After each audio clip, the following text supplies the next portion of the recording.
자, 세 글자 이야기 계속 보겠습니다. 다반사입니다. 다반사. 차 다자, 밥반자, 일사자입니다. 차 마시고 밥 먹는 일. 의미, 차 마시는 일이나 밥 먹는 일과 같이 일상에서 늘 일어나 대수롭지 않은 일을 다반사라고 합니다. 유래는 본래 불교 용어로 참선 수양을 하는 데는 유별난 방법이 있는 것이 아니고 차를 마시고 밥을 먹듯이 일상생활이 곧 선으로 연결된다. 도를 찾는 선으로 연결된다는 것을 상징한다. 그러니까 도란, 진리란 멀리 있는 것이 아니라 우리 일상생활에 있다는 이야기입니다. 자, 쓰임은 이런 식으로 쓰입니다. 2019년 11월 27일 대천여상 인터랙트 클럽 회원들은 사랑의 연탄 나누기 봉사활동을 펼쳤는데 대천여상 학생들은 일상다반사로 다양한 봉사활동을 펼치고 있다. 일상다반사 이런 식으로 많이 씁니다. 그냥 흔히 봉사활동을 많이 하고 있다. 그런 의미입니다. 여반장, 이번엔 여반장입니다.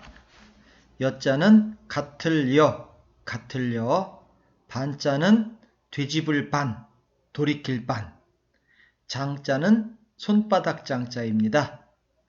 손바닥장, 손바닥에서 바람이 나가는 것을 장풍이라고 할 때, 자, 해석해 볼까요? 반장, 장, 손바닥을 반, 뒤집는 것과 같다. 손바닥을 뒤집는 것과 같다. 자, 해석. 좀 아까 봤죠? 손바닥을 뒤집는 것과 같음. 의미는 손바닥을 뒤집는 것과 같이 일이 매우 쉬움을 비유적으로 이르는 말. 자, 유래에 대해서 자세히 알고 싶은 사람은 동영상을 멈춰놓고 한번 읽어보시기 바랍니다. 용예, 실제적으로 사용되는 예입니다. 문장을 하나 만들어 봤습니다. 어려운 일이 일어날 때마다 단결하는 한민족에게 코로나로 어려운 현실을 극복하는 것은 여반장처럼 쉬운 일일 것이다. 이런 식으로 여반장이라는 말을 쓴다는 얘기입니다. 이번에는 사이비입니다. 사이비 많이 들어봤지요? 사자는 비슷할 사자입니다. 비슷할 사. 이자는 말, 이을, 이. 앞말과 뒷말을 이어준다 해서 말, 이을, 이. 말, 이을, 이자는 순접으로 쓰일 때가 있고 그래서라고 순접, 그러나라고 앞뒤가 서로 반대말로 역접으로 쓰일 때도 있습니다. 말, 이을, 이. 비자, 안일비, 안일비, 안일비. 해석은 사, 비슷하다.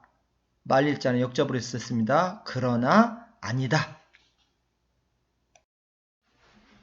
의미는 겉으로는 비슷하나 본질은 완전히 다른 가짜, 짜가라고 하죠. 짜가. 그런 경우를 사입이라고 합니다.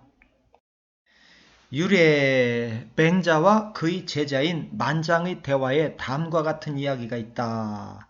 공자가 말했다. 나는 겉으로는 비슷하나 실제로는 그렇지 않은 것을 미워한다. 왜 그럴까요?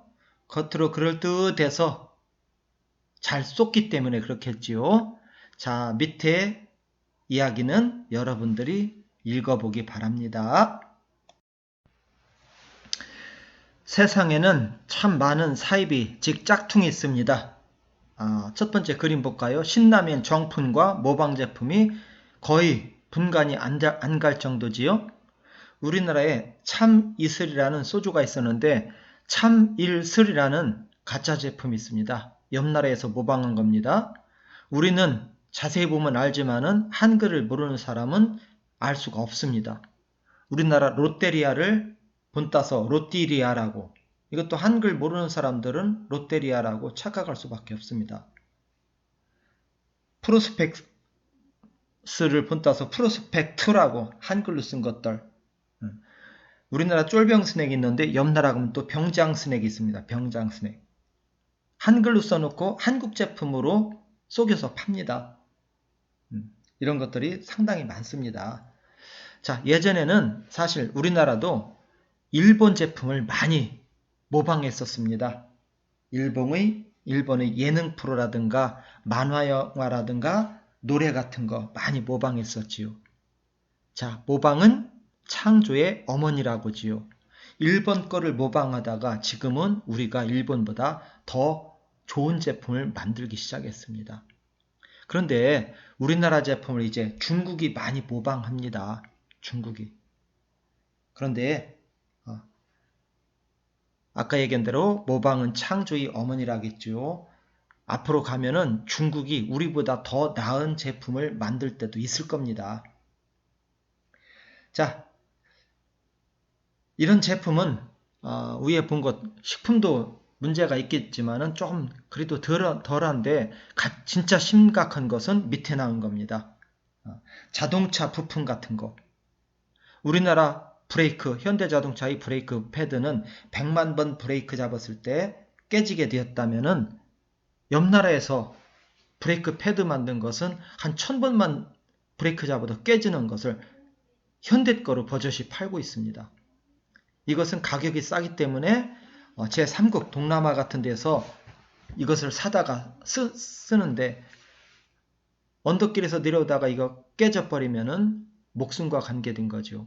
만약에 현대 부품이라고 해서 꼈는데 이게 사고 났을 때 현대의 이미지에 크게 상처가 나겠고 그것을 쓴 사람은 생명에 위태로울 수도 있지요.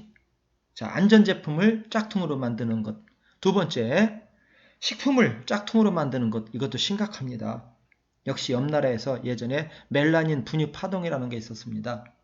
어린이들이 먹는 분유에다가 플라스틱 가루인 멜라닌을 섞은 것입니다. 그러면은 검사할 때 단백질 함량이 높게 나와서 가격을 높게 받을 수 있다고 합니다. 이것을 먹고 어린이들 수백 명이 죽었습니다. 남들은 상관없다. 난 돈만 벌면 된다는 식품을 가짜로 만드는 행위들. 세 번째, 사이비 종교 문제가 심각하지요. 거기 사진에 나온 사람들은 일본의 오음 진리교 교주였던 사람인데 심각한 해악을 끼쳤던 사람입니다. 자, 그런데 우리나라도 이런 사람들이 많습니다. 사이비 종교의 특징은 세상은 조만간 종말이 온다. 그러니까 너희들은 나에게 돈을 갖다 바쳐라. 그럼 너희들은 종말에서 자유로울 것이다 라고. 결국은 돈 문제입니다. 돈 문제. 이거 사이비 종교는 가정을 파탄시키고 정신을 파탄시키는 아주 사위 악입니다. 악. 마지막으로 가짜뉴스가 있습니다. 가짜뉴스를 퍼뜨려서 자기에게 유리하게 하는, 그 다음에 수많은 사람을 정신을 파탄시키는, 자, 이와 같은 사이비 짝퉁들은 철저하게 가려내어서 다시는 발붙이지 못하도록 하는 조치가 필요할 거라고 생각합니다. 자, 사이비를 보았습니다.